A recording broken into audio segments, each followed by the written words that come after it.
एक होती मनी म्याव. ती खूपच लबाड आणि आगाऊ होती.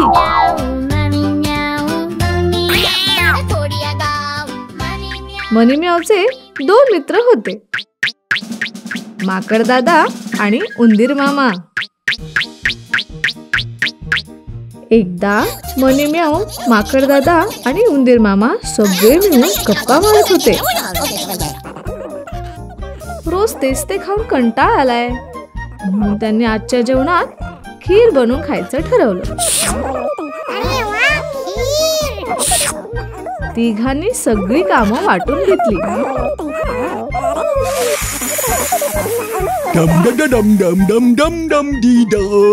माकड दादानी खिरीसाठी दुकानातून छानसे तांदूळ आणले.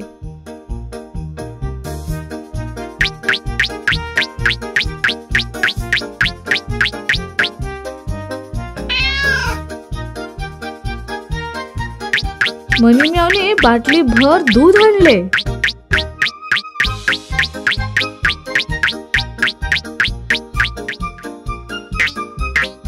तर उंदीर मामाने गुळाचा खडा आणला.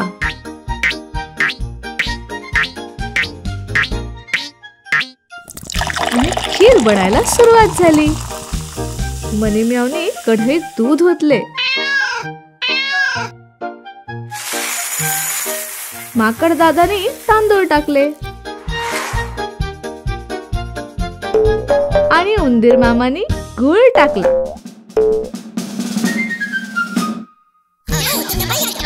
आणि तिघे गप्पा मारत मारत खीर तयार होण्याची वाट बघू लागले.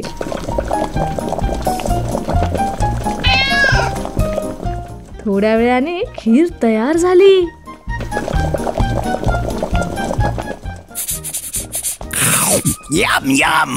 खिरीचा खमंग वास पसरला.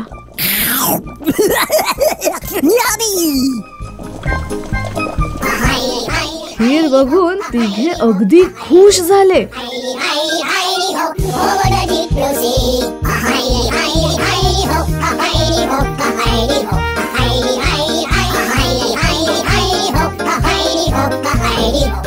तेवढ्यात मनी म्यावने माकड दादा आणि उंदीर मामाला विचारले, तुम्ही दोघांनी आंघोळ केली का? ते म्हणाले नाही. आंघोळ केल्याशिवाय कोणीही खीर खायची नाही. असं सांगून तिने दोघांना आंघोळ करायला पाठवले. काळजी करू नका, खीरीकडे मी लक्ष देते. असं म्हणून ती आत निघून गेली.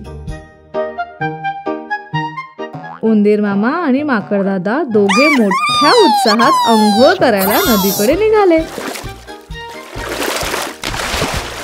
इकडे मनी म्यावनी विचार केला, उंदीर मामा आणि माकड दादा परत येईपर्यंत मी थोडी खीर चाखून तरी बघते. असा विचार करून तिने थोडी खीर चाखून बघितली. खीर खूपच छान झाली होती.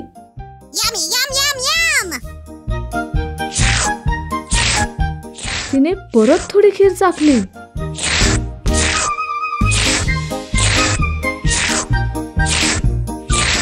आणि थोडी थोडी करता करता तिने सगळी खीर एकटीनेच फस्त करून टाकली.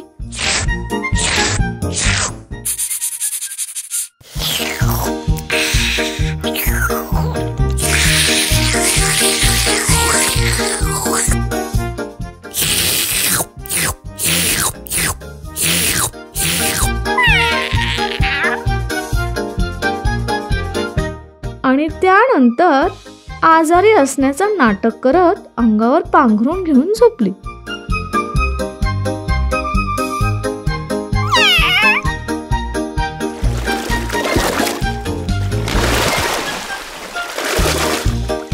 इकडे उंदीर मामा आणि माकड दादा दोघे आंघोळ उरकून घराकडे निघाले.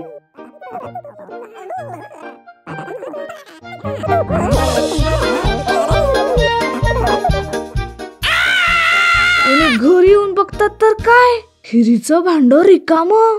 दोघेही लगेच पळत मनी म्यावकडे गेले आणि खीर कशी काय संपली हे विचारू लागले.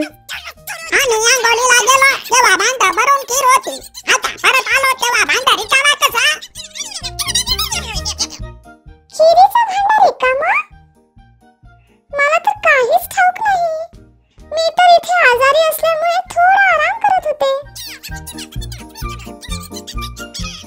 मनीम्याव खोटं नाटक करू लागली.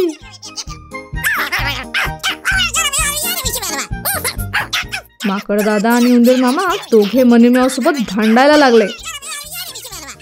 तू खीर खाल्ली नाही तर मग तुझं पोट का फुगलेलं आहे? मी आजारी आहे म्हणून पोट फुगलंय माझं. मनीम्याव भलतीच वस्ताद. खीर खाल्ल्याचं कबूलच करेना. आता चोर पकडण्याचा एकच उपाय. आपण तिघे नदीवर जाऊया आणि उलट्या घागरीवर बसून म्हणूया, बुडबुड घागरी, मी खीर खाल्ली तर बुडवून जा.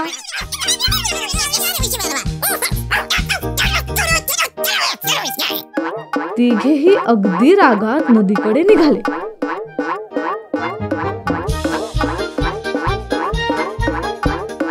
नदीजवळ पोचल्यावर मात्र मनीम्याव थोडी घाबरली.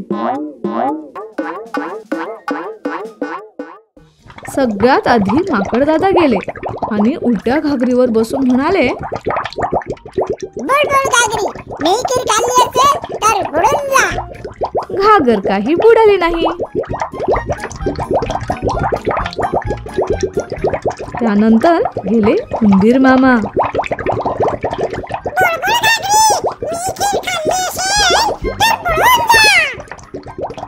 याही वेळेला घागर काही बुडाली नाही. सगळ्यात शेवटी गेली मनीम्याव. मनीम्याव आधीच घाबरलेली होती. घाबरत घाबरत म्हणाली, बुडबुड घागरी, मी खीर खाल्ली तर बुडून जा. आणि काय गंमत, घागर जोर जोरात हलायला लागली आणि डबुक्कन बुडाली. आणि मनीम्याव पण धप्पकन पाण्यात पडली. माकड दादाने तिला पाण्यातनं बाहेर काढलं आणि अशा प्रकारे मनीम्यावला तिच्या खोटेपणाची शिक्षा मिळाली. तर मग आता मला सांगा मुलांनो, तुम्हाला ह्यातनं काय शिकायला मिळालं? आपण खोटं बोलायचं नसतं. आपण खोटं बोलायचं नसतं. आपण शेअरिंग करायला हवं. आपण शेअरिंग करायला हवं. अगदी बरोबर. नमस्कार.